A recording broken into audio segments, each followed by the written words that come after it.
चिल्लम chilli मत करो रे बाबा, चिल्लम चिल्ली मत करो, सिर्फ पार्ले का चिल्लम चिल्ली खाओ. आता बघूया काय आहे ह्याच्यात. ओके, चिल्लम चिल्ली नावाचे वेफर आहेत 5 रुपयाचे. पाकिटावर असा आगीचा गोळा दाखवला आहे त्यांनी आणि त्याच्या बाजूला हिरवी मिरची दाखवली आहे, हिरवी मिरची बरं का. आणि आतमध्ये हे असे एवढेचसे वेफर होते. 5 रुपयाच्या मानाने भरपूर आहे. आणि हे वेफर ना हिरवे हिरवे दिसत आहेत. तर खाऊन बघूया आता आपण चिल्लम चिल्ली. हा जरा जास्तच हिरवा हिरवा आहे, ह्यालाच पहिल्यांदा गटकवूया.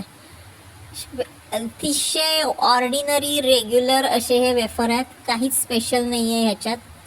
फक्त वर काहीतरी हिरवट मसाला लावलेला आहे जो अजिबात तिखट नाही, अजिबात तिखट नाही. तो उगाचच नाव त्याला चिल्लम चिल्ली देऊन ठेवलं आहे. आपल्याला काय वाटेल.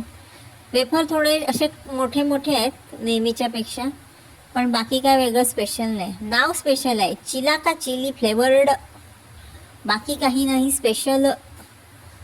टेस्टला एकदम रेग्युलर, नथिंग ग्रेट. हे बघा, एका मिनिटात खाऊन म्हणजे मामला खतम.